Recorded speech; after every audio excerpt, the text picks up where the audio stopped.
دور ہٹو مجھ سے، میرے قریب مت آؤ، مجھے نفرت ہے تم سے۔ اس نے اس کے مزاحمت کرتے ہاتھ اپنے قابو میں کرتے اسے گھورا تھا۔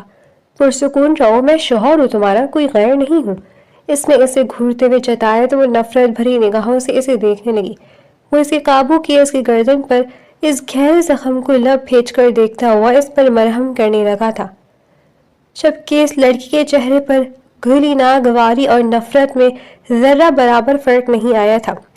وہ مرہم لگاتا ہوا آہستہ آہستہ پھونک مار رہا تھا، جبکہ وہ لڑکی بے حس بری رخ موڑے ابھی بھی اپنے ہاتھ آزاد کروانے کی پوری کوشش کر رہی تھی۔ وہ مرہم لگا کر پیچھے ہوا تو وہ تیزی سے رخ موڑ کر خود میں ہی سمٹ گئی تھی۔ وہ ایک نظر اس کی پشت پر ڈال کر دروازے کی طرف بڑھا تھا۔ دروازہ بند ہونے کی آواز پر اس لڑکی کو لگا کہ وہ شاید جا چکا ہے، لیکن اس سے پہلے کہ وہ کچھ سمجھ پاتی وہ اس کے ساتھ بستر پر نیند دراز ہوتا اسے اپنے حصار میں لے چکا تھا۔ سر، وہ ہمیں کہیں نہیں ملی۔ اپنے سیکرٹری کی بات پر نوریز عالم شاہ نے اسے قہر بھری نظروں سے دیکھا تھا۔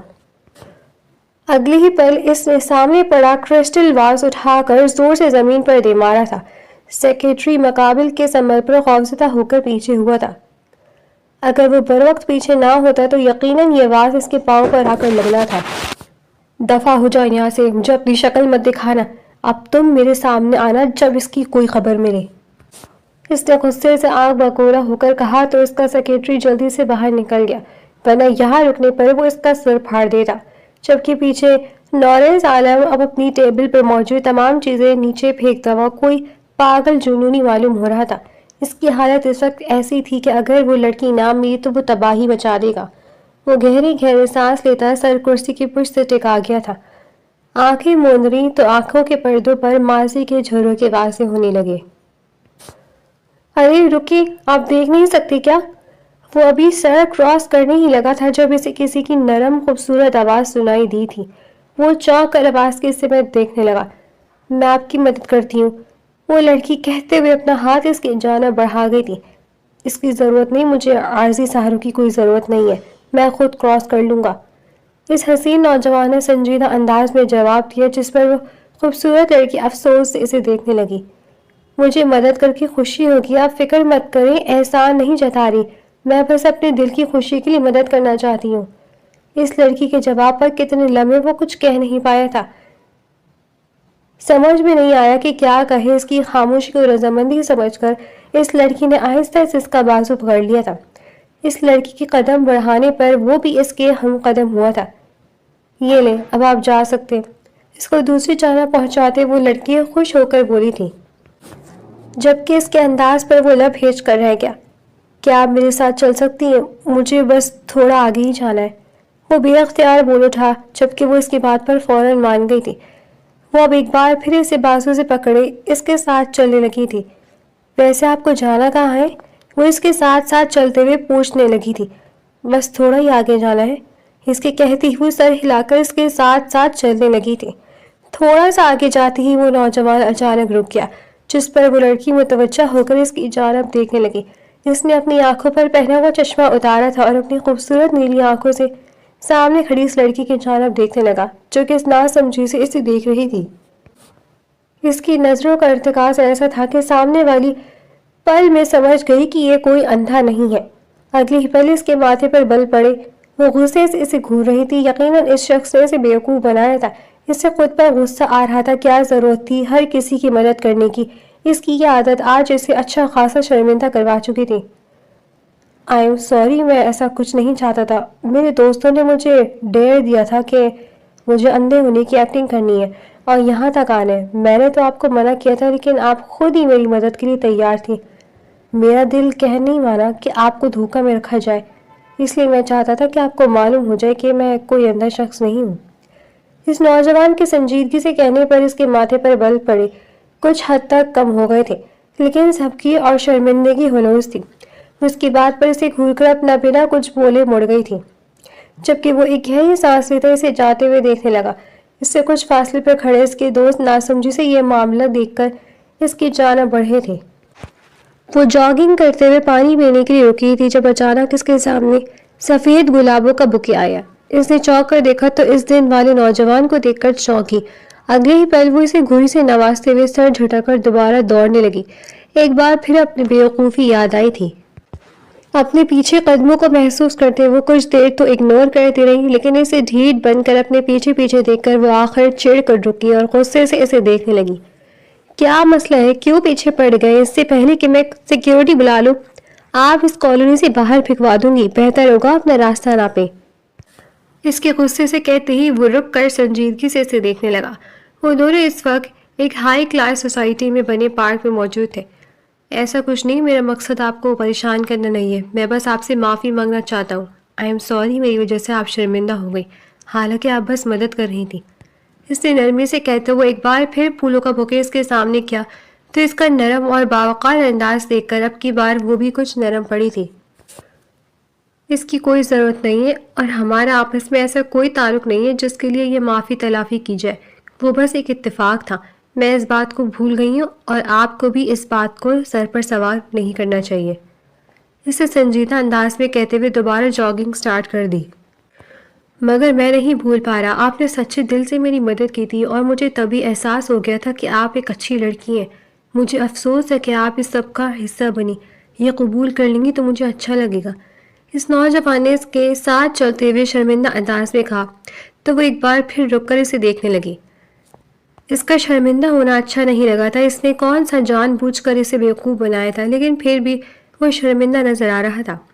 اس نے خاموشی سے وہ بوکے تھام لیا تو اس حسین نوجوان کے چہرے پر بڑی پیاری سی مسکراہٹ آئی تھی۔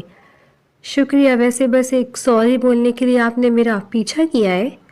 وہ ایک بار پھر مشکوک نظروں سے اسے گھورتے ہوئے پوچھنے لگی۔ ارے نہیں، ایسا نہیں ہے، میں یہی اسی کالونی میں رہتا ہوں، آپ پر اچانک ہی نظر پڑ گئی تو سوچا معافی مانگ لوں، تو یہی پاس والی فلاور شاپ سے یہ بوکے لے کر آپ کے پاس آ گیا۔ اس نوجوان کی بات پر اس کے تاثرات ڈھیلے پڑے تھے۔ ویسے میرا نام نورز عالم ہے، آپ کا کیا نام ہے؟ اس نے اس کے ساتھ چلتے ہوئے پوچھا۔ نزالیہ احمد نام ہے میرا، اس نے نرم لہجے میں جواب دیا۔ اس دن کے سے ان دونوں کے درمیان ہلکی پھلکی رسمی سی بات چیت شروع ہوئی تھی۔ وہ اکثر شام کو جاگنگ کرنے آیا کرتی تھی اور وہیں ان دونوں کی ملاقات ہو جاتی تھی۔ ہلکی پھلکی جان پہچان سے بات آگے دوستی تک بڑھ گئی اور پھر دیکھتے ہی دیکھتے ان کی دوستی محبت میں بدل گئی تھی۔ دونوں کے والد بزنس مین تھے جو کہ پہلے سے ایک دوسرے کو جانتے تھے۔ دونوں کی فیملیز نے باہمی رضامندی سے ان دونوں کی پسند کو دیکھتے ہوئے ان دونوں کا نکاح کر دیا، جبکہ رخصتی ان کی پڑھائی ختم ہونے کے بعد طے کی گئی تھی۔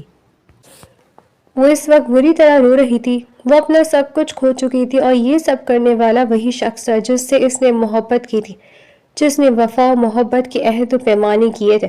وہ اپنے ماں باپ کو کھو چکی تھی، اپنا گھر، اس کے ڈیڈ کا بزنس، سب کچھ کھو کر اس کے پاس کچھ نہیں بچا تھا۔ وہ شخص یقیناً اسے بھی مار دے گا۔ اے کاش کہ وہ اسے کبھی ملی ہی نہ ہوتی، اے کاش ان دونوں کے درمیان کبھی ایسا کوئی تعلق ہی نہ ہوتا۔ اس کا دل اس وقت آگ میں جھلس رہا تھا کیونکہ اس پر ظلم ڈھانے والا کوئی اور نہیں، اس کا اپنا شوہر تھا۔ وہ اس وقت بے گھر ہو چکی تھی، اس کے پاس کوئی اپنا کوئی سہارا نہیں بچا تھا۔ وہ شخص جسے وہ اپنا محافظ سمجھتی تھی وہی اس کے لیے ڈراؤنا خواب ثابت ہوا تھا۔ اس کے ایک دوست نے اسے پناہ دی تھی، لیکن وہ کب تک اس کے گھر چھپ کر رہ سکتی تھی؟ اسے پتہ چل چکا تھا وہ اسے پاگلوں کی طرح ڈھونڈ رہا ہے، وہ یقیناً اسے زندہ نہیں چھوڑے گا۔ اپنے دوست کے مشورے پر اس نے اپنی دوست کے ڈاکیومنٹس استعمال کرتے ہوئے اسی کی کمپنی میں جاب کے لیے اپلائی کیا تھا، کیونکہ اس کے پاس سروائیو کرنے کے لیے نوکری کے سوا اور کوئی چارہ نہیں تھا اور وہ نہیں چاہتی تھی کہ وہ شخص کسی طرح اس تک پہنچ جائے۔ اسی لیے اپنی دوست کا مشورہ اسے صحیح لگا تھا۔ وہ یقیناً اسے ہر جگہ ڈھونڈے گا، لیکن کبھی یہ جان نہیں پائے گا کہ وہ اس کی ناک کے نیچے اس کی کمپنی میں جاب کرتی ہے۔ پھر اپنی دوست کی آئیڈینٹی یوز کرے گی تو اس کا شک بھی نہیں جائے گا۔ اپنی دوست کے مشورے پر اس نے کوئی راستہ نہ پا کر عمل کیا تھا اور اس کی کمپنی میں اپلائی کیا۔ خوش قسمتی سے اس وقت نورز عالم غصے سے پاگل ہوتا بہت سے سٹاف ممبرز کو بلا وجہ نکال چکا تھا، جس کی وجہ سے وہ بآسانی اپوائنٹ ہو گئی تھی۔ سر، ان کے گھر کے ملبے سے ایک ناقابل شناخت لاش ملی، ہو سکتا ہے کہ وہ میڈم کی ہو، اس کے سیکرٹری نے ڈرتے ڈرتے کہا تو نورز عالم اس کی بات پر غصے سے پاگل ہوتا اگلے ہی لمحے اس کی گردن دبوچ چکا تھا۔ خبردار، دوبارہ یہ الفاظ اپنی زبان سے نکالے تو اگر تم زندہ رہنا چاہتے ہو تو دوبارہ ایسی بکواس مت کرنا، ورنہ وہ حشر کروں گا کہ تم نہ زندوں میں رہو گے نہ مردوں میں۔ اس نے غضبناک ہو کر کہتے مزید بے رحمی سے اس سیکرٹری کو گردن سے جکڑے اوپر اٹھا لیا تھا۔ گردن پر بڑھتا مسلسل دباؤ سامنے والے کے پاگل پن کا ثبوت تھا۔ وہ بیچارہ بری طرح تڑپ رہا تھا۔ دفع ہو جاؤ یہاں سے، مجھے تمہاری ضرورت نہیں، یو آر فائر۔ اگلے لمحے وہ غصے سے دھاڑا تھا، جس پر اس کا سیکرٹری اپنی جان بچ جانے پر شکر مناتا تیزی سے وہاں سے نکلتا چلا گیا تھا۔ پیچھے وہ ایک بار پھر غصے سے پاگل ہو کر اپنے آفس کا نقشہ بگاڑنے میں لگ گیا تھا۔ نزالیہ تیزی سے لفٹ کی جانب بڑھ رہی تھی جب وی آئی پی لفٹ سے نکلتے اس حسین نوجوان کو دیکھ کر اس کی آنکھیں خوف سے پھیلی گئیں۔ اگلے ہی لمحے وہ سر جھکا کر خاموشی سے وہیں رک گئی تھی، جبکہ اس کا دل خوف سے دھڑک دھڑک کر پاگل ہو رہا تھا۔ وہ شخص نہایت غصے میں معلوم ہو رہا تھا۔ وہ لمبی لمبی ڈھک برتا اس کے پاس سے گزر گیا تو اس نے اپنے دل پر ہاتھ رکھتے ہوئے ایک گہری سانس لی۔ وہ عبائے میں ملبوس اسکارف سر پر اوڑھے، چہرے پر حجاب لیے ہوئے تھی، جس کی وجہ سے وہ اسے پہچان نہیں پایا تھا۔ اس شخص کے جانے کے بعد وہ نم آنکھوں کے ساتھ گہری گہری سانس لیتی ہوئی وہاں سے نکل گئی تھی۔ آسان نہیں تھا اس شخص کو اپنی آنکھوں کے سامنے دیکھنا، جو کہ اس کی خوشیوں کا، اس کی شخصیت کا، اس کے اپنوں کا قاتل تھا، لیکن اپنی حفاظت کے لیے اسے یہ سب کرنا ہی تھا۔ وہ اپنی ٹیبل پر آ کر بیٹھی تو کام کرتے کرتے آنکھوں کے سامنے وہ منظر چلنے لگا، جو یاد کر کے آج بھی وہ روح تک کانپ اٹھتی تھی۔ اس کے باپ کی کمپنی اچانک ہی کچھ مسائل کا شکار ہو گئی تھی، جس کے سبب اس کے والد بہت پریشان رہنے لگے تھے۔ اس سے اور اس کی ماں سے بس سرسری سا ہی ذکر کیا تھا کہ زیادہ پریشانی والی بات نہیں ہے، تاکہ وہ دونوں پریشان نہ ہوں، لیکن انہیں لگتا تھا کوئی جان بوجھ کے انہیں نقصان پہنچانے کی کوشش کر رہا ہے۔ یہ بات نزالیہ نے انہیں فون پر کرتے ہوئے سنا تھا۔ ان کے نکاح کو 1 سال کا عرصہ گزر چکا تھا اور نورس نے اپنا ماسٹر مکمل کر کے اپنے والد کا بزنس سنبھال لیا تھا۔ وہ ان دونوں ایک business trip per out of country گیا ہوا تھا۔ اس رات اس کی آنکھ غیر معمولی شور پر کھلی تھی۔ وہ اپنے کمرے سے نکلے تو نیچے لاؤنج کی منظر دیکھ کر اس کی آنکھیں پھٹی کی پھٹی رہ گئیں۔ اس کا باپ زمین پر پڑا کسی سے رحم کی بھیک مانگ رہا تھا، جبکہ اس کی ماں ایک طرف خون میں لت پت جانے زندہ تھی یا شاید مر چکی تھی، وہ نہیں جانتی تھی۔ اگلے ہی لمحے سامنے کھڑے اس شخص نے بے دردی سے اس کے باپ کو پر گولیاں چلائی تھیں۔ وہ اپنے لبوں پر ہاتھ رکھ کر اپنی چیخیں دبا گئی تھی، لیکن اصل قیامت تو اس پر تب ٹوٹی جب وہ شخص مڑا تھا، کیونکہ وہ کوئی اور نہیں بلکہ نورس عالم تھا۔ وہ نہیں جانتی تھی کہ اچانک یہ سب کیا ہو رہا تھا۔ وہ شخص آخر کیوں ایسا کر رہا تھا؟ 2 دن پہلے ہی تو ان دونوں کی بات ہوئی تھی، جب وہ بڑی محبت سے اس سے بات کر رہا تھا، تو پھر اب آج ان دونوں میں آخر ایسا کیا بدل گیا کہ وہ شخص اس کے ماں باپ کا قاتل بن گیا؟ وہ وہاں سے کسی طرح پچھلے گیٹ سے بھاگ نکلی تھی، کیونکہ اسے یقین تھا کہ اس کے ماں باپ کو مارنے کے بعد وہ یقیناً اسے بھی مار ڈالے گا۔ یہ وہ شخص نہیں تھا جسے وہ جانتی تھی، جس سے اس نے نکاح کیا تھا، جس سے وہ محبت کرتی تھی۔ یہ تو کوئی اور ہی وحشی درندہ تھا۔ وہ اپنے گھر سے نکل کر کچھ دور ہی گئی تھی جب پیچھے سے ایک زوردار دھماکہ ہوا تھا، اور اس نے چیختے ہوئے پلٹ کر دیکھا تھا۔ اس کا خوبصورت سا بنگلہ آگ کی زد میں تھا اور وہ پھٹی پھٹی آنکھوں سے یہ منظر دیکھ رہی تھی۔ اس کی آنکھوں سے آنسو بہنے لگے تھے۔ وہ پھر بنا رکے پیچھے موڑے وہاں سے بھاگتی چلی گئی تھی۔ اس کا اعتبار بری طرح ریزہ ریزہ ہوا تھا، کسی بھروسہ نہیں رہا تھا، سمجھ نہیں آ رہا تھا کہ کیا کرے، کہاں جائے۔ جس پر سب سے زیادہ بھروسہ کیا تھا، اسی نے اس کے بھروسے کا قتل کیا۔ ایسے میں وہ کیسے کسی پر یقین کر سکتی تھی؟ وہ وہاں سے نکل کر پاگلوں کی طرح سڑکوں پر بھاگ رہی تھی جب اس کی ایک دوست نے اسے پہچان لیا اور اس کی حالت دیکھ کر وہ اسے پریشان سی ہو کر اپنے گھر لے آئی۔ اگلے دن نیوز چلنے لگی کہ اس کے والد کی کمپنی بھی راتوں رات جل کر راکھ ہو گئی ہے، اور اس یقین تھا کہ یہ سب بھی یقیناً نورس عالم نے کیا ہے۔ وہ نہیں جانتی تھی اس شخص نے ایسا کیوں کیا، لیکن بس اسے یہ معلوم تھا کہ اسے اب اس شخص سے بچنا ہے۔ سب کچھ بس ٹھیک ٹھاک ہی چل رہا تھا۔ اسے اس کمپنی میں جاب کرتے ہوئے 1 سال ہو گیا تھا، اور اس نے اس 1 سال کے عرصے میں اپنے کسی رشتہ دار یا دوست سے رابطہ کرنے کی کوشش نہیں کی تھی۔ اسے ڈر تھا کہ وہ شخص اس کی ذرا سی غلطی پر فوراً اس تک پہنچ جائے گا۔ امن اس کی واحد ایسی دوست تھی جس کے بارے میں وہ نہیں جانتا تھا۔ اس کی قسمت اچھی تھی کہ وہ اس رات عمل کو ہی ملی تھی، اور وہی اس کی واحد مددگار بن گئی تھی۔ وہ اس کی بہت پرانی یونیورسٹی فیلو تھی جس کی اس نے ایک بار مدد کی تھی۔ وہ کوئی اس کی بہت اچھی دوست نہیں تھی، ان کے درمیان بس رسمی سی ہائی ہیلو تھی۔ اس لیے نورز اس کے بارے میں نہیں جانتا تھا۔ وہ نہیں جانتی تھی کہ اسے کیا کرنا ہے۔ وہ اپنے ماں باپ کے قتل کا بدلہ لینا چاہتی تھی، وہ انصاف چاہتی تھی۔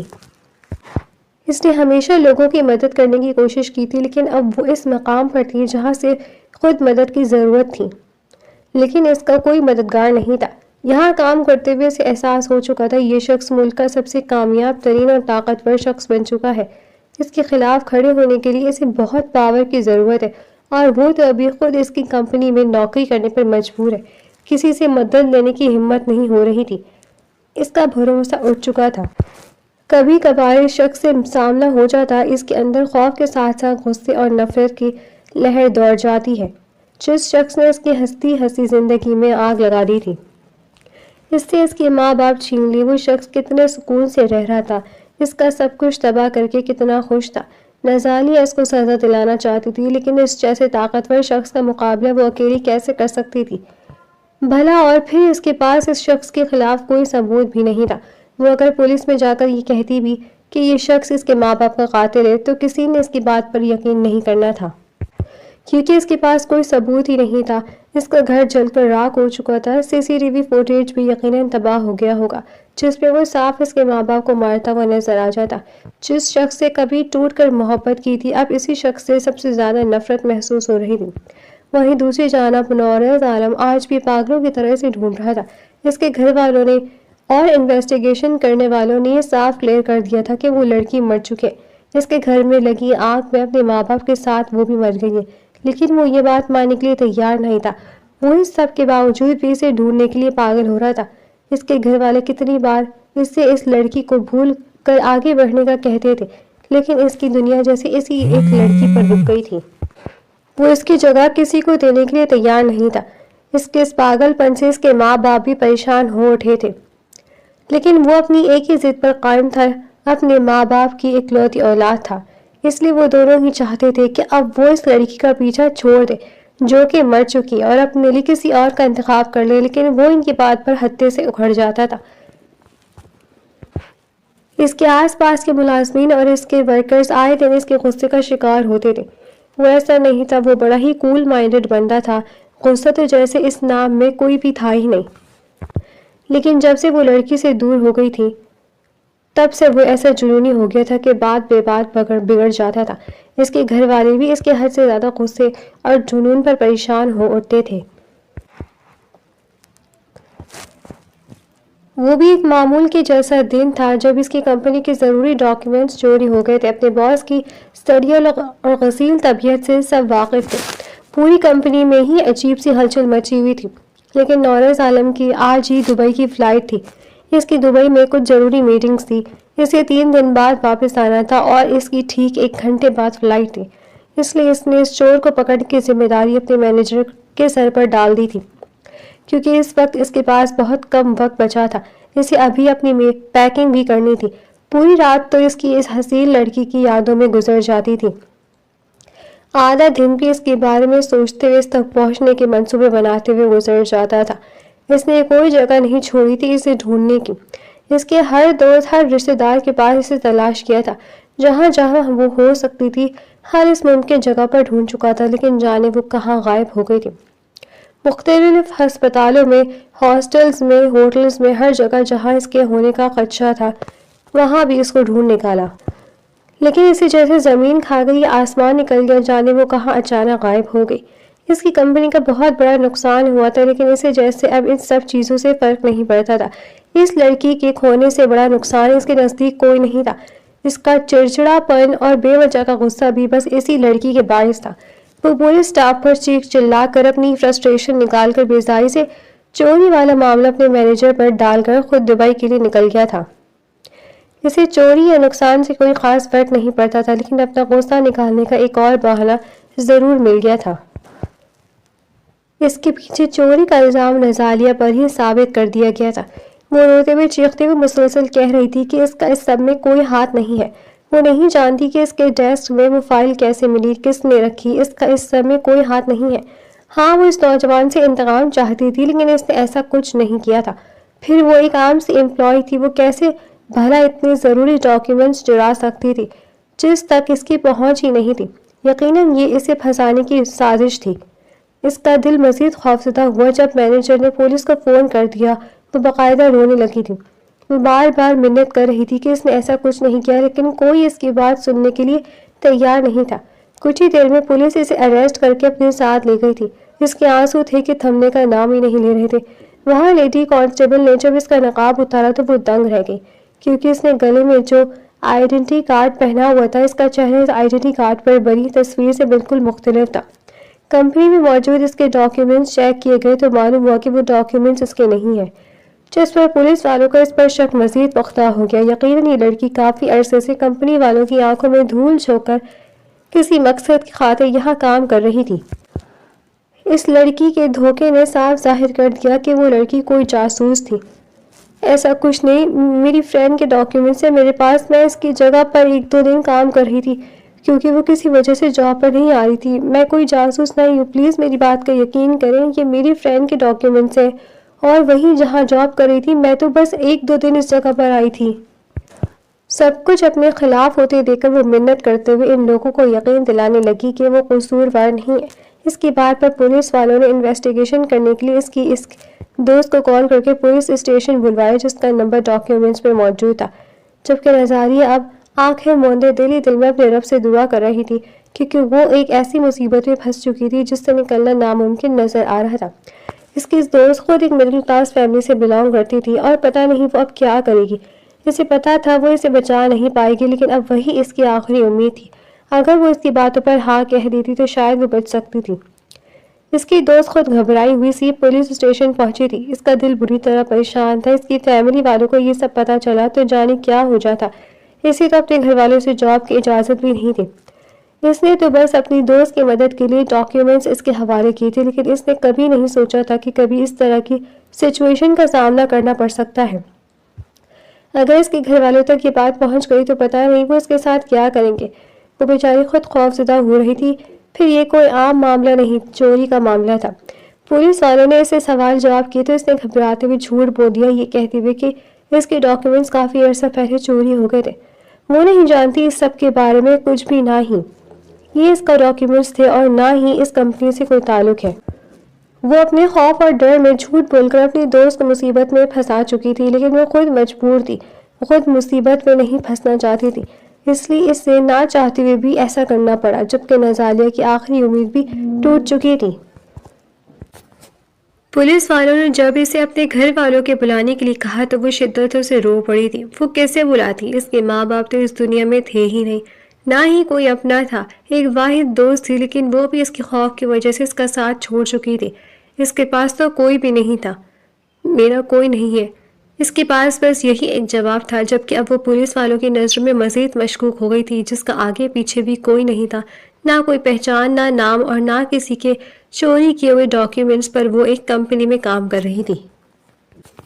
معاملہ مزید بگڑ چکا تھا۔ وہ ان کے نزدیک کوئی غیر ملکی جاسوس بھی ہو سکتی تھی، جس کے پاس اپنی آئیڈینٹی تک نہیں تھی۔ اس سے اس کے ڈاکیومنٹس وغیرہ مانگے گئے، لیکن اس کے پاس کچھ نہیں تھا، کیونکہ اس کا سب کچھ تو اس کے گھر کے ساتھ جل گیا تھا۔ اس کے پاس کچھ نہیں تھا، نہ اپنا ID کارڈ اور نہ باقی تمام ضروری ڈاکیومنٹس۔ دنیا کی نظر میں اسے مرے ہوئے 1 سال کا عرصہ گزر چکا تھا۔ صرف نورِ ظالم تھا جو آج بھی اسے تلاش کر رہا تھا۔ اس نے اپنی طرف سے ایک اسپیشل ٹیم ہائر کی تھی جو آج بھی اسے ڈھونڈ رہی تھی۔ نورِ ظالم نے نازالیہ کو ڈھونڈنے کا معاملہ کبھی بھی پولیس والوں تک نہیں پہنچانے دیا تھا، کیونکہ اسے یقین تھا جب اس کے اپنے ماں باپ اس کی بات پر یقین نہیں کرتے تو پولیس والے بھی نہیں کریں گے۔ خود آگ بجھانے والوں نے کنفرم کر دیا تھا کہ وہ مر گئی ہے۔ اسی لیے اس نے کبھی یہ معاملہ پولیس تک نہیں پہنچنے دیا تھا۔ اس نے اپنی طرف سے ہر کوشش کی تھی اسے ڈھونڈنے کے لیے، پہلے اپنے سیکریٹری کے ذمہ لگایا، لیکن جب وہ ناکام رہا تو پھر اس نے خاموشی سے ایک اسپیشل ٹیم ہائر کی جو پچھلے 1 سال سے اسے ڈھونڈنے کی کوشش میں پوری طرح ناکام تھی۔ نورِ ظالم کو وہاں پر 3 دن کے بجائے 1 ہفتہ لگ گیا تھا۔ سر، ہم نے وہ چور پکڑ لیا ہے۔ وہ ایک لڑکی تھی جو یہاں نقاب کر کے ہمارے درمیان کام کرتی تھی، لیکن سر پولیس والوں کو معلوم ہو گیا ہے کہ اس کے ڈاکیومنٹس اور آئیڈینٹی اوریجنل نہیں تھی۔ وہ کسی کے چوری کیے ہوئے ڈاکیومنٹس کو استعمال کرتے ہوئے یہاں جاب کر رہی تھی۔ اس کا چہرہ نقاب میں چھپا ہوا تھا، جس کی وجہ سے کبھی کسی کو معلوم نہیں ہو سکا کہ وہ کس کی فیک ID یوز کر رہی ہے۔ وہ پچھلے 1 ہفتے سے پولیس کی حراست میں ہے۔ اپنے مینیجر کی بات پر اس نے سر ہلایا اور اسے اپنے ڈرائیور کے ساتھ پولیس اسٹیشن جانے کا فیصلہ کیا، کیونکہ وہ خود جا کر جاننا چاہتا تھا کہ آخر اس لڑکی نے ایسا کیوں کیا اور کس کے کہنے پر کیا۔ اس کے ڈیڈ اس نقصان سے کافی پریشان تھے، ان کی کمپنی کو کافی لاس کا سامنا کرنا پڑا تھا۔ وہ جیسے ہی پولیس اسٹیشن پہنچا، وہاں کے آفیسر اسے دیکھ کر کھڑے ہوئے تھے۔ وہ بہت بڑا بزنس مین تھا، اس کی موجودگی میں سبھی الرٹ ہو گئے تھے۔ وہ لڑکی کہاں ہے؟ اس نے اسپاٹ لیتے ہوئے انداز میں سیدھا سوال کیا۔ سر، وہ لڑکی لاک اپ میں ہے، ہم نے بہت کوشش کی اس سے اگلوانے کی، لیکن بڑی کوئی ڈھیٹ لڑکی ہے، بس اسی ایک بات پر اڑی ہے کہ اس کا بس اس میں کوئی ہاتھ نہیں، اس نے کچھ نہیں کیا، وہ کچھ نہیں جانتی، اور اوپر سے سر آگے پیچھے بھی کوئی نہیں ہے۔ ہم نے اس سے بولا کہ اپنے گھر والوں کو یا کسی اپنے بلاؤ کو، لیکن وہ کہتی ہے کہ اس کا اپنا کوئی نہیں ہے، پھر ڈاکیومنٹس بھی اپنے نہیں تھے، چوری کے تھے، اوپر سے کہتی ہے میں نے کچھ نہیں کیا، میرا کوئی ہاتھ نہیں ہے۔ سر، ہمیں تو کوئی باہر ملک کی جاسوس معلوم ہوتی ہے، اپنا آئی ڈی کارڈ تک نہیں ہے اس کا۔ پولیس والا اس کے ساتھ چلتا ہوا ساتھ ساتھ اسے سب کچھ بتا رہا تھا، جس پر وہ خاموشی سا تھا۔ وہ لڑکی واقعی حد سے زیادہ مشکوک معلوم ہو رہی تھی۔ یہ رہی وہ سر۔ پولیس والا اسے اس کی لڑکی کے لاک اپ کے پاس لایا تھا۔ نورز عالم نے جیسے ہی سلاخوں کے پاس جاتے اس لڑکی پر ایک نظر ڈالی تھی، وہ اس ایک نظر پر ساکت رہ گیا تھا، کیونکہ اس کے سامنے ملگجی سی حالت میں نیچے زمین پر دیوار سے ٹیک لگائے بیٹھی وہ لڑکی کوئی اور نہیں بلکہ اس کی بیوی نزالیہ احمد تھی، جسے وہ پچھلے 1 سال سے پاگلوں کی طرح ڈھونڈ رہا تھا۔ وہ دیوار سے سر ٹکائے آنکھیں بند کیے ہوئی تھی، شاید سو رہی تھی یا شاید بے ہوش تھی۔ اس کے دل کی دھڑکنوں نے لے بدلی تھی۔ اس کی حالت دیکھ کر وہ تڑپ کر رہ گیا تھا۔ 1 سال بعد وہ اسے ایسی حالت میں ملے گی، یہ تو اس نے اپنے خواب میں بھی نہیں سوچا تھا۔ یہ وہ لڑکی تو نہیں تھی جس سے وہ پہلی بار ملا تھا، جس سے پہلی نظر میں اسے محبت ہو گئی تھی، جس کے دل میں اپنی محبت جگانے کے لیے اس نے کتنے ہی جتن کیے تھے، جسے ساری دنیا مرا ہوا سمجھ رہی تھی، لیکن اس کے باوجود بھی اس نے اس کی تلاش نہیں چھوڑی تھی۔ اس کا دل کہتا تھا کہ وہ زندہ ہے اور آج وہ اس کے سامنے صحیح سلامت بیٹھی تھی، لیکن وہ صحیح سلامت کہاں تھی؟ یہ تو کوئی اور ہی لڑکی معلوم ہو رہی تھی۔ اس کی آنکھوں میں خون اتر آیا تھا۔ باہر نکالو اسے، فوراً کھولو اس دروازے کو، اگلی ہی لمحے وہ چلایا تھا، جبکہ اس کے چیخنے پر جہاں نزالیہ ہڑبڑا کر آنکھیں کھول گئی تھی، وہیں پر وہ پولیس کانسٹیبل بھی ہکا بکا پریشان سے اسے دیکھ رہا تھا۔ اس کے دوبارہ دھاڑنے پر اس نے جلدی سے لاک اپ کا دروازہ کھولا تھا۔ تب تک نزالیہ کی نظر بھی اس شخص پر پڑ گئی تھی۔ اتنا خوف تو پولیس کو دیکھ کر نہیں آیا تھا جتنا کہ اس شخص کو اپنے سامنے دیکھ کر آیا تھا۔ ایسا لگا کہ موت اس کی آنکھوں کے سامنے ہے۔ وہ خوفزدہ نظروں سے اسے دیکھتے ہوئے پیچھے ہوئی تھی، جیسے دیوار میں سمانے کی کوشش کر رہی تھی، جبکہ وہ اگلی ہی لمحے تیزی سے اس کے پاس آتا اسے بے قراری سے اپنے مضبوط آہنی بازوں میں اٹھا گیا تھا۔ وہ ہڑبڑا کر اس شخص کو ایسے دیکھنے لگی جیسے وہ کوئی سیریل کلر ہو۔ نزالیہ میری جان، تم ٹھیک ہو؟ مجھے یقین تھا تم زندہ ہو، مجھے پتا تھا میں تمہیں ڈھونڈ لوں گا۔ تم کہاں چھپی ہوئی تھی میری جان؟ میرے ساتھ ایسا کیوں کیا؟ میں نے اس 1 سال میں تمہیں کہاں کہاں نہیں ڈھونڈا، تم میرے سامنے رہ کر مجھ سے کیوں چھپ رہی تھی؟ تمہیں ترس نہیں آیا مجھ پر؟ یہ کیا حالت ہو گئی تمہاری؟ میں قسم کھاتا ہوں جس نے بھی تمہارے ساتھ یہ سب کیا، انہیں ان کے انجام تک پہنچاؤں گا۔ وہ تڑپ کر اسے دیکھتے ہوئے دیوانہ وار کہہ رہا تھا، جبکہ وہ تو خوف اور صدمے میں کچھ سن ہی نہیں رہی تھی۔ اس کی گال پر تھپڑ کے نشان اس کے قہر کو ہوا دے رہے تھے۔ ہاتھ کس نے اٹھایا اس پر؟ اگلے لمحے وہ غصے سے چلا رہا تھا۔ اس کی دھاڑ پر جہاں پورے پولیس اسٹیشن میں خاموشی چھا گئی تھی، وہیں پر نزالیہ بھی کانپتے دل کے ساتھ سہم کر آنکھیں مون گئی تھی۔ میں نے پوچھا ہے اسے ہاتھ کس نے لگایا؟ وہ ایک بار پھر غصے سے غرایا تھا۔ ایک مجرم تھی سر، جسے آپ کے مینیجر نے خود ہمارے سپرد کیا تھا۔ اسے ریمانڈ پر رکھا گیا تھا کیونکہ اس کی شناخت مشکوک تھی۔ یہ ہمارا کام ہے سر۔ پولیس کانسٹیبل بھاگ کر اس کے دھاڑ پر وہاں آیا تھا اور ڈرتے ڈرتے اس زخمی شیر کو یہ سمجھانے کی کوشش کرنے لگا کہ انہوں نے بس اپنا کام کیا۔ میں دیکھ لوں گا، تم سب کو دیکھ لوں گا، وہ غصے سے گھرا کر کہتا وہ اگلے لمحے اسے اپنے بازو میں اٹھائے اس پولیس اسٹیشن سے نکلتا چلا گیا تھا۔ اسے گاڑی بٹھاتے اس کی نظر ایک بار پھر اس کے چہرے پہ پڑی تھی۔ وہ اپنے لب پھینچ کر رہ گیا تھا، جبکہ وہ خوفزدہ سی خود میں سمٹی ہولے ہالے کانپ رہی تھی۔ آنے والے وقت کا خوف اس کے سر پر سوار تھا۔ یہ شخص اب جانے اس کے ساتھ کیا سلوک کرے گا، یقیناً اسے بھی اس کے ماں باپ کی طرح مار دے گا۔ یہ سوچ کر اس کی آنکھوں سے آنسو بہنے لگے۔ نورز عالم دوسری طرف سے آ کر گاڑی میں بیٹھا تھا اور گاڑی سٹارٹ کی تھی۔ اور گاڑی اسٹارٹ کی۔ وہ دوبارہ اس کی جانب نگاہ نہیں اٹھا پائے تھے۔ اس کی حالت اس کا دل چیر رہی تھی۔ اسے لگ رہا تھا کہ ایک بار پھر اس کی نظر اس پر پڑی تو وہ اپنا آپ کھو بیٹھے گا۔ اس کی بیوی واقعی میں زندہ تھی۔ وہ اتنے عرصے سے اسی کی کمپنی میں جاب کر رہی تھی اور اسے خبر ہی نہیں تھی۔ اس نے پورا ملک چھان مارا تھا اور وہ ملی بھی تو کہاں، اس کی اپنی کمپنی میں۔ اس نے کبھی خواب میں بھی نہیں سوچا تھا کہ وہ اس کی آنکھوں کے سامنے بھی ہو سکتی ہے۔ اس لڑکی کو اس نے خود کتنی بار اپنے آفس میں اپنے سامنے دیکھا تھا، لیکن اس کے وہم و گمان میں بھی کبھی ایسا خیال نہیں گزرا تھا کہ اس کی آنکھوں کے سامنے چلتی پھرتی وہ لڑکی اس کی بیوی، اس کی محبت بھی ہو سکتی ہے، جسے ڈھونڈنے کے لیے وہ پاگل ہو رہا ہے، جس نے اس کی شخصیت پوری طرح بدل کر رکھ دی تھی۔ کہنے کے لیے بس 1 سال کا عرصہ تھا، لیکن صرف وہ ہی جانتا تھا کہ اس نے یہ عرصہ کیسے گزارا۔ اس کے دل و دماغ میں کیسے عجیب و غریب قسم کے وسوسے اور وہم سر اٹھاتے تھے۔ وہ راتوں کو سکون سے سو نہیں پاتا تھا، دن بھر مختلف قسم کی سوچوں میں اپنا آپ چھونک کر سلگتا رہتا تھا۔ اس 1 سال میں وہ ایک جنونی پاگل بن چکا تھا، اور اس لڑکی نے اسے پاگل بنایا تھا۔ صرف پاگل ہی نہیں بلکہ اسے بیوقوف بھی بنایا تھا۔ وہ اتنا بیوقوف تھا کہ اپنی آنکھوں کے سامنے ہونے کے باوجود بھی اسے دیکھ نہیں پایا، پہچان نہیں پایا۔ نظاری اپنی ہی سوچوں میں گم تھی۔ یہ شخص یقیناً اب اسے قتل کر دے گا۔ اس کے سر پر بس یہی ایک چیز سوار تھی۔ اس کے وجود پر کپ کپی سی تاری ہوئی تھی، آنکھوں سے مسلسل آنسو بہہ رہے تھے۔ وہ اس وقت اسی عبائی میں ملبوس تھی جو کہ پہن کر وہ آفس جایا کرتی تھی۔ اس کا اسکارف سر کے گرد بے ترتیب سا ہو رہا تھا۔ اس کے خوبصورت چہرے پر تھپڑوں کے نشان کے ساتھ ساتھ خوف کی پرچھائیاں صاف نظر آنی تھی۔ آنے والا کوئی بھی لمحہ اس کی زندگی کا آخری لمحہ ہو سکتا تھا۔ اس کا خوف ایسا تھا کہ اسے لگ رہا تھا کہ اس شخص سے مارنے سے پہلے اس کی جان چلی جائے گی۔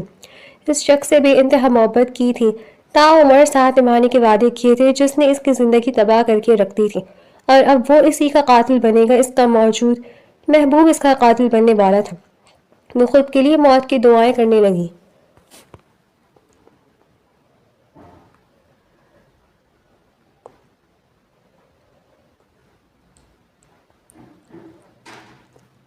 گاڑی جھٹکے سے رکی تو نزالیہ اپنے سوچوں سے باہر آئی۔ اس شخص کو گاڑی کا دروازہ کھول کر اترتے دیکھ کر اس کے دماغ نے تیزی سے کام کیا تھا۔ ارد گرد دیکھا تو ایک پوش ایریا تھا۔ وہ اسے اپنے فلیٹ پر لے کر آیا تھا، جہاں وہ پہلے بھی آ چکی تھی۔ گاڑی اس شاندار فلیٹ کے باہر رکی ہوئی تھی۔ نورز عالم گاڑی سے اتر کر اب گیٹ کھول رہا تھا۔ اس نے موقع کو غنیمت جان کر تیزی سے گاڑی کا دروازہ کھولا اور پوری شدت سے وہاں سے بھاگنے لگی۔ وہ زندہ رہنے کے لیے ایک آخری کوشش کرنا چاہتی تھی۔ گاڑی کا دروازہ بند ہونے کی آواز پر نورز عالم نے مڑ کر دیکھا تو اسے کہیں نہ پا کر وہ پریشان ہوا۔ وہ اسے سامنے ہی بھاگتی ہوئی نظر آئی، جس پر وہ پریشان ہو کر چابی وہیں گیٹ کے اندر چھوڑ کر اس کے پیچھے بھاگا تھا۔ وہ پوری قوت سے بھاگ رہی تھی۔ کچھ ہی لمحوں میں وہ اس تک پہنچ گیا تھا، اسے بازو سے پکڑ کر بھاگنے سے روکا تھا۔ چھوڑو مجھے، جانے دو، میرے ساتھ ایسا مت کرو پلیز، میں نے تمہارا کیا بگاڑا ہے؟ تم کیوں میری جان کے دشمن بنے ہوئے ہو؟ مجھے چھوڑ دو، میں نے کچھ نہیں کیا۔ وہ مسلسل چیختے ہوئے کہہ رہی تھی۔ اپنا بازو چھڑوانے کی کوشش میں وہ بری طرح پینک ہو رہی تھی، جبکہ اس کے الفاظ اور انداز پر نورز عالم حیران و پریشان سا ہوتا اسے دیکھ رہا تھا، جو کہ اس کے ہاتھ سے بازو آزاد کرانے کے لیے پوری شدت سے زور لگا رہی تھی۔ اس کے الفاظ اور انداز ایسا تھا جیسے وہ اس کا شوہر نہیں بلکہ کوئی درندہ ہو۔ اسے بے قابو ہوتے دیکھ کر اس نے آخر اسے ایک ہاتھ پر اپنی گود میں اٹھا لیا، جس پر اس کی مزاحمت میں شدت آئی تھی، جسے نظر انداز کرتے ہوئے اسے اندر لے آیا تھا۔ اندر لا کر اپنے اپارٹمنٹ کا دروازہ لاک کرتے اس نے اسے بے قابو ہوتے دیکھ کر نیچے اتارا تھا، جس پر وہ تیزی سے خوفزدہ ہو کر اس سے دور ہوئی تھی۔ اس کا ڈرنا، خوفزدہ ہونا اسے پریشان کر رہا تھا۔ وہ سمجھ نہیں پا رہا تھا کہ یہ سب کیا ہو رہا ہے، وہ ایسے کیوں بیہیو کر رہی ہے۔ نزالیہ، کیا وہ میری جان، تم ٹھیک ہو؟ وہ ناسمجھی سے اسے پکار کر اس کی جانب بڑھنے لگا، لیکن وہ سہم کر دیوار میں سمائی تھی۔ گاؤں میں ایسا خوف جو سامنے والے کے ساکت کر گیا۔ مجھ سے دور رہو، میرے قریب مت آنا۔ وہ تیزی سے یہ کہہ کر وہاں سے بھاگنے کے لیے پیچھے کی جانب مڑی تھی اور بھاگ کر دروازہ کھولنے کی کوشش کی، لیکن وہ دروازہ پہلے ہی لاک کر چکا تھا، جس پر وہ بدحواسی سے پیچھے کھلے ایک دروازے کی جانب بھاگی تھی تاکہ خود کو بند کر لے۔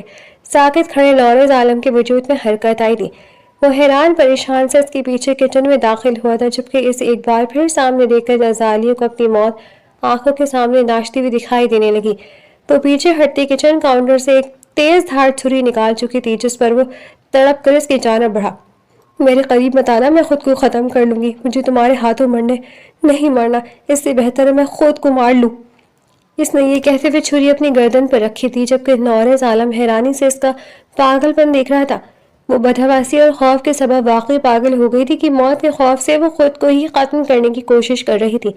چھری کی دھاڑ تیز ہونے کی وجہ سے وہ چھری اس کی گردن پر اچھا خاصا گہرا کٹ لگا گئی تھی۔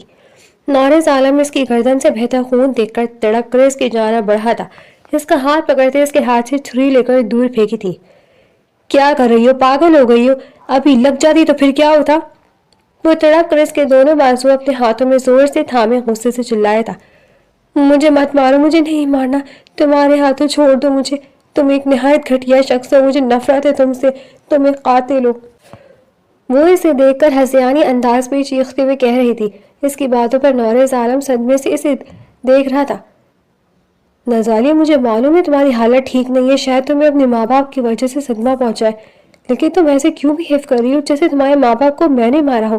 میں تمہارا شوہر ہوں، تمہارا دشمن تھوڑی ہوں، تم مجھ سے ایسی کیوں ڈر رہی ہو؟ میں تو تمہارا محافظ ہوں نا۔ وہ نا سمجھی سے اسے دیکھتے ہوئے بازو سے جھنجھوڑ کر بولا تھا۔ اس کی ذہنی حالت اسے ٹھیک نہیں لگ رہی تھی، شاید وہ اپنی ذہنی توازن کھو چکی تھی۔ اس کی حالت اور انداز سے اسے یہی لگا تھا۔ تم نے نہیں مارا تو اور کس نے مارا ہے؟ تم ہی قاتل ہو، تم نے میرے ماں باپ کو مار ڈالا اور اب تم مجھے بھی مارنا چاہتے ہو۔ وہ روتے ہوئے چیخ چیخ کر کہتے ہوئے حواسوں میں نہیں لگ رہی تھی۔ سامنے والی کی حالت ایسی تھی کہ کاٹو تو بدن میں لہو بھی نہیں۔ اس لڑکی کی آنکھوں میں اپنی نفرت دیکھ کر اس کا دل دھڑکنا بھول گیا تھا۔ میں نے تمہارے ماں باپ کو نہیں مارا، تمہیں کوئی غلط فہمی ہوئی ہے، میں کیوں بھلا تمہارے ماں باپ کو ماروں گا؟ کسی نے میرے خلاف سازش کی ہے، میں تو یہاں تھا بھی نہیں جب یہ سب کچھ ہوا، تم جانتی ہو میں بزنس ٹرپ پر تھا۔ وہ ٹوٹے ہوئے لفظوں میں اسے صفائی دے رہا تھا۔ وہ واقعی میں نہیں جانتا تھا اس کے بارے میں کچھ بھی۔ وہ جب واپس آیا تو اسے پتہ چلا کہ اس نزالیہ کے گھر میں آگ لگ گئی تھی۔ تم نے نہیں مارا؟ واقعی میں نے اپنی آنکھوں سے دیکھا تھا، وہ تم تھے، میں نے تمہارا چہرہ اپنی آنکھوں سے دیکھا، تم نے میرے ماں باپ پر میری آنکھوں کے سامنے گولیاں چلائیں، تم مجھے بھی مار دیتے اگر میں وہاں سے نہ بھاگتی تو۔ تم اب بھی مجھے مار دو گے، تم اسی لیے مجھے ڈھونڈ رہے تھے نا؟ تم نے کیوں کیا ایسا آخر؟ کیوں میرے باپ نے تمہارا کیا بگاڑا تھا؟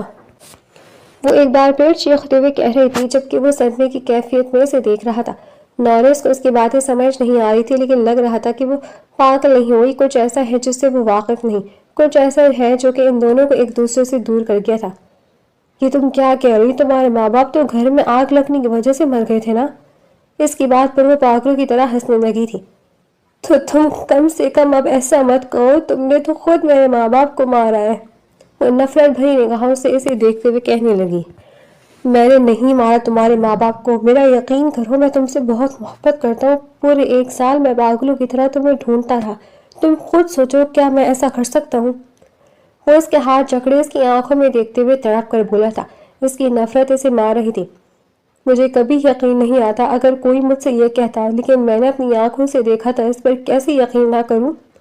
اس نے نفرت سے اسے دیکھتے ہوئے کہا۔ نورس بے بسی سے اسے دیکھنے لگا، نظر ایک بار پھر بھٹک کر اس کی گردن سے بہتے خون پر پڑی تھی، جس پر وہ سب کچھ بھول کر اسے ایک بار پھر گود میں اٹھا چکا تھا۔ وہ سمجھ چکا تھا کہ وہ آسانی سے اس کی بات نہیں مانے گی، نہ اس کے ساتھ چلے گی، اس لیے ایک بار پھر وہ اسے اٹھا کر سیدھا اپنے کمرے کی جانب بڑھا۔ دور ہٹو مجھ سے، میرے قریب مت آؤ، مجھے نفرت ہے تم سے۔ نورس عالم نے اسے بستر پہ بٹھاتے سائیڈ ڈرا سے فرسٹ ایڈ باکس نکال کر اس کا زخم دیکھنا چاہا، جو وہ نفرت سے اسے دور دھکیلتے ہوئے بولی، تو نورس عالم نے اس کی مزاحمت کرتے ہاتھ اپنے قابو میں کرتے اسے گھورا تھا۔ سکون رہو، میں شوہر ہوں تمہارا، کوئی غیر نہیں ہوں۔ اس نے اسے گھورتے ہوئے جتایا تو وہ نفرت بھری نگاہوں سے اسے دیکھنے لگی۔ وہ اسے قابو کیا، اس کے گردن پر اس گہرے زخم کو لب پھینچ کر دیکھتا وہ اس پر مرہم لگانے لگا تھا، جبکہ اس لڑکی کے چہرے پر گھلی ناگواری اور نفرت میں ذرا برابر فرق نہیں آیا تھا۔ وہ مرہم لگاتے ہوا آہستہ آہستہ پھونک مار رہا تھا، جبکہ وہ لڑکی بے حس بنی رخ موڑے ابھی بھی اپنے ہاتھ آزاد کروانے کی پوری کوشش کر رہی تھی۔ وہ پٹی کر کے پیچھے ہوا تو وہ تیزی سے رخ موڑ کر خود میں ہی سمٹ گئی تھی۔ وہ ایک نظر اس کی پشت پر ڈال کر دروازے کی جانب بڑھا تھا۔ دروازہ بند ہونے کی آواز پر اس لڑکی کو لگا کہ وہ شاید جا چکا ہے، لیکن اس سے پہلے کہ وہ کچھ سمجھ پاتی وہ اس کے ساتھ بستر پر نیم دراز ہوتا اسے اپنے حصار میں لے چکا تھا۔ وہ کتنے عرصے سے بے سکون تھا، وہ کچھ لمحوں کا سکون چاہتا تھا۔ اس لڑکی کی باتوں نے اسے پوری طرح الجھا کر رکھ دیا تھا۔ اسے یقین تھا کسی نے بہت بڑا کھیل رچا ہے، اور اب اسے ہی اس کھیل کو بے نقاب کرنا ہوگا، اسے خود کو بے گناہ ثابت کرنا ہوگا۔ اس نے ایسا کچھ نہیں کیا تھا، یہ بات وہ اس کے سامنے ثابت کر کے رہے گا۔ وہ بری طرح زحمت کرنے لگی تھی لیکن مقابل ڈھیل بنا پڑا رہا تھا، جس پر تھک آ کر آخر وہ بھی روتے ہوئے آنکھیں موند گئی تھی۔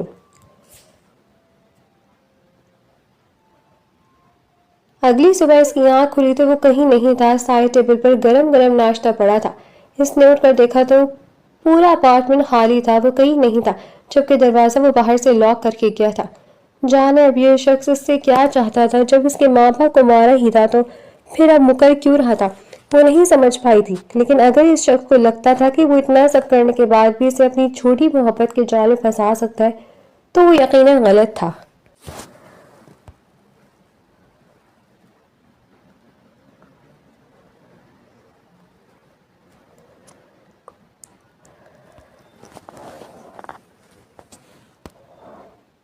اسے پورا ایک ہفتہ لگ گیا تھا سچ تک پہنچتے پہنچتے۔ اس پورے ایک ہفتے میں وہ دونوں ایک ہی اپارٹمنٹ تلے اجنبیوں کی طرح رہتے تھے۔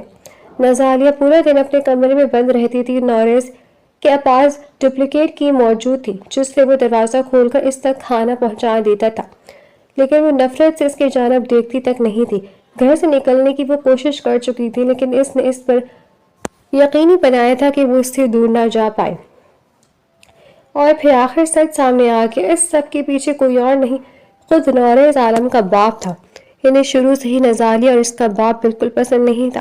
وہ بزنس میں اس کا حریف تھا اور بزنس کے معاملے میں بہت جگہ ان کو مات دے چکا تھا، جس کی وجہ سے ان کے دل میں ہمیشہ سے نفرت اور بغض تھا۔ لیکن بیٹے کے مجبور کرنے پر انہیں نہ چاہتے ہوئے بھی نکاح کرنا پڑا، مگر وہ دل سے اس سب پر راضی نہیں تھے۔ آخر ایک پختہ منصوبے کے ساتھ انہوں نے اپنے بیٹے کو یہاں سے دور بھیج کر اپنے دشمن کو ہمیشہ کے لیے ختم کرنے کا منصوبہ بنایا۔ انہوں نے اس کام کے لیے جس گنڈے کو ہائر کیا تھا، اس نے چہرے پر بالکل نورس عالم کے جیسا ماسک چڑھا رکھا تھا، کیونکہ نورس عالم واحد شخص تھا جسے ان کے ہائی سیکیورٹی گھر اور سوسائٹی میں آسانی سے جانے کی اجازت تھی۔ وہ اسی چیز کا فائدہ اٹھاتے ہوئے انہوں نے یہ سب کھیل رچایا تھا۔ نورس عالم نے جب احمد گردیسی کے مخالفین کے بارے میں انفارمیشن نکلوائی تو سب سے پہلے اس کے اپنے باپ کا نام سامنے آیا۔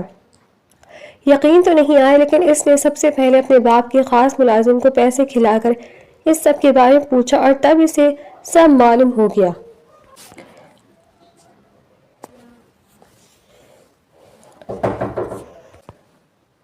معاف کر دو، یہ سب یقیناً میری وجہ سے ہوا ہے۔ میرے باپ نے تمہاری ہستی بستی زندگی اجاڑ دی۔ یقیناً تمہاری نفرت غلط نہیں ہے، لیکن اگر تم پلیز مجھے معاف کر دو، بس ایک موقع دے دو، تو یقین کرو میں تمہیں کبھی مایوس نہیں کروں گا۔ جو کچھ تمہارے ساتھ ہوا میں اس کا ازالہ نہیں کر سکتا، لیکن تمہاری باقی کی زندگی خوبصورت بنا دوں گا۔ یہ تم سے وعدہ کرتا ہوں، زندگی میں کبھی تمہیں کوئی دکھ نہیں پہنچنے دوں گا، ہمیشہ تمہاری حفاظت کروں گا۔ اس کے شرمندہ ہو کر نظر جھکا کر کہتی نازالیہ آنکھوں میں آنسو لی اس شخص کے سینے سے جا لگی تھی۔ وہ اسے شرمندہ نہیں دیکھ سکتی تھی، جانتی تھی کہ اپنے باپ کو خود سزا دلوانا اس کے لیے آسان نہیں تھا۔ وہ شخص اپنے باپ کو پولیس کے حوالے کر چکا تھا، صرف اور صرف اس کی خاطر، صرف اور صرف اس کے ماں باپ کو انصاف دلانے کے لیے۔ وہ تمام ثبوتوں کے ساتھ اسے سب کچھ سچ بتا چکا تھا۔ وہ اس کے ماں باپ کا انتقام اپنے ہی باپ سے لے کر اپنی محبت ثابت کر چکا تھا۔ اس نے بھی اب اسے کھلے دل سے اپنا لیا تھا۔ وہ اب تک جو کچھ سوچتی آئی تھی وہ صرف ایک سراب تھا۔ اپنے ماں باپ کو وہ کھو چکی تھی، لیکن اب یہی شخص اس کا واحد سہارا تھا جسے وہ کھونا نہیں چاہتی تھی۔ نورس عالم نے آنکھیں موند کر اس کے گرد اپنا مضبوط حصار باندھا تھا۔ وہ لڑکی اس کی پہلی نظر کی محبت اس کی بیوی تھی۔ اس نے دل ہی دل میں ہمیشہ اس کی حفاظت کا عزم کیا تھا۔